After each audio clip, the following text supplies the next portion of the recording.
ये साथियों, ये आज रोहतक के सारे साथी आए हुए हैं।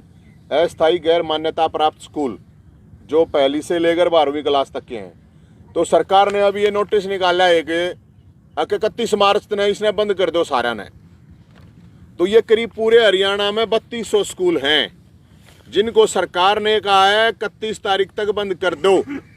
तो ये 31 तारीख तक बंद करने की बात जहाँ तक है, तो आपकी जानकारी के लिए बता दूं कि इसमें करीब 5 लाख से ज़्यादा बच्चे इन स्कूलों में पढ़ रहे हैं और वो गरीबों के बच्चे हैं। ये जो सबसे निचले तबके के लोग हैं वो इन स्कूलों में पढ़ रहे हैं और करीब 60,000 लोग इससे बेरोजगार होंगे। इसकी वजह से 60,000 लोग, कम नहीं। हरियाणा वैसे भी बेरोजगारी में टॉप में चल रहा है और अब सरकार ये नोटिफिकेशन निकाल रही है, इनको सबको लेटर आया हुआ है कि भाई बंद कर दो। तो 60,000 तो कर्मचारी और 5 लाख के करीब हैं जो इसमें बच्चे हैं।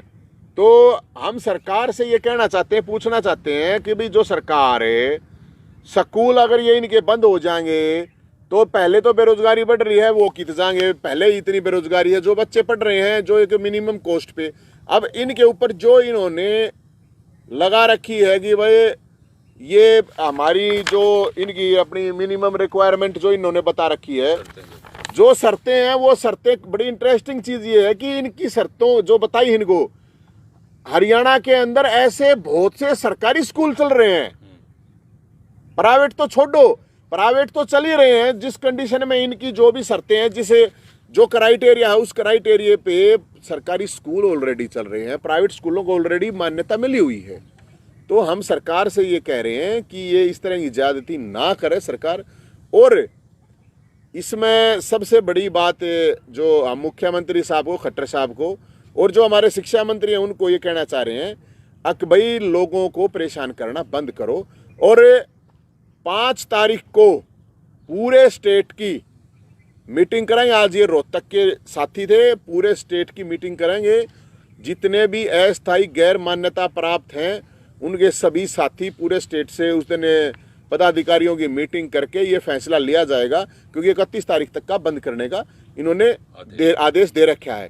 तो हम इस आदेश को नहीं मानते और ये आदेश सरकार वापस ले और जो मांगे हैं। और इसमें सबसे बड़ी जो चीज है, एक सेकंड मैडम, एक सेकंड, ये 2014 है, ये 2014 का मैनिफेस्टो है बीजेपी की सरकार, बीजेपी की पार्टी का।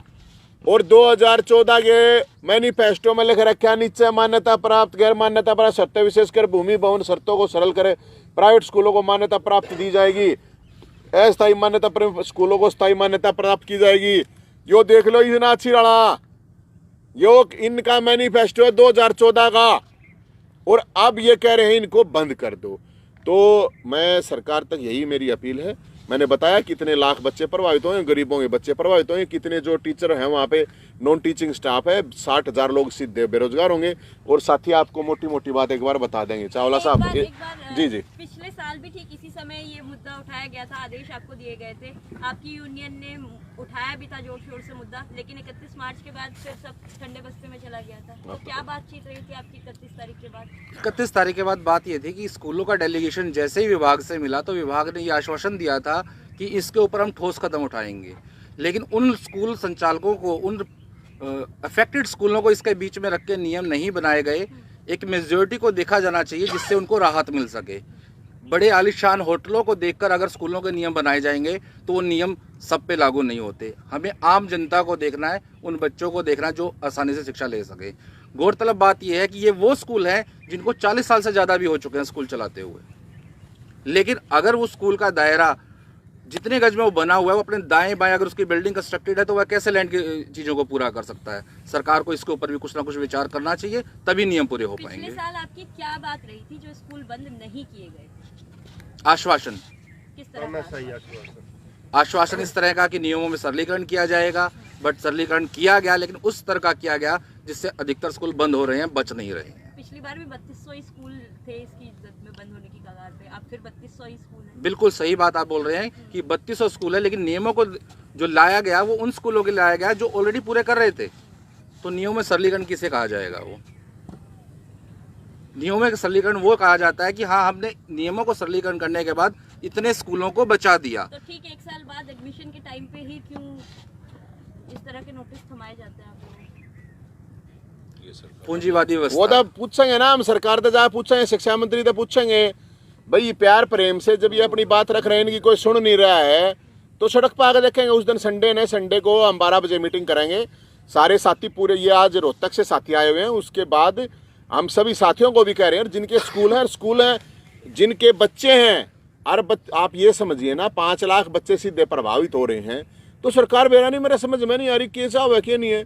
तो आपको संडे को हम ये सारे साथी जो भी फैसला करेंगे तो पूछ के तो आएंगे ना, फिर हम तो संडे को फाइनल करेंगे। प्रधान जी, ऐसा होता है कि पहले नोटिस आते रहते हैं आपके स्कूल बंद किए जाएंगे, लेकिन आखिरी टाइम पर ये कह दिया जाता है कि कोई नहीं, आपका साल बढ़ा दिया गया, लेकिन उससे बच्चों के मन में, अभिभावक के मन में डर रहता है कहीं स्कूल बंद ना हो जाए। स्कूल की छवि खराब की जाती है। सरकारी स्कूलों का स्तर सरकार ने बढ़ाया नहीं, और जो निजी स्कूल जो अपने ही व्यवस्था के आधार पर सरकार से बिना किसी सहायता से अपने दम पर गरीब तबके को शिक्षा देने में लगा हुआ है, एक समाज के स्तर को उठाने में लगा हुआ है, उसको सहयोग नहीं है ताकि उन पे इफेक्ट हो और बच्चे सरकारी स्कूलों में जाएं।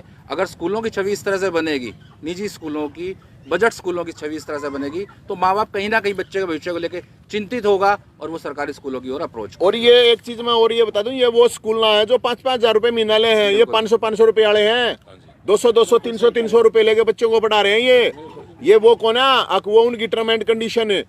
अगर भाई वो जो 5,000 रुपए महीने की फीस ले, वो ना ये स्कूल, ये गरीब झुग्गी झोपड़ियां में रहने वाले, कॉलोनिया में बने वाले स्कूल हैं जो गरीबों के बच्चे पढ़ रहे हैं यहाँ। इसलिए कह रहे हैं हम सरकार से, बाकी जो भी फैसला होगा वो संडे को सारी जो मीटिंग है साथियों से मीटिंग करके फिर फैसला लें। जैसे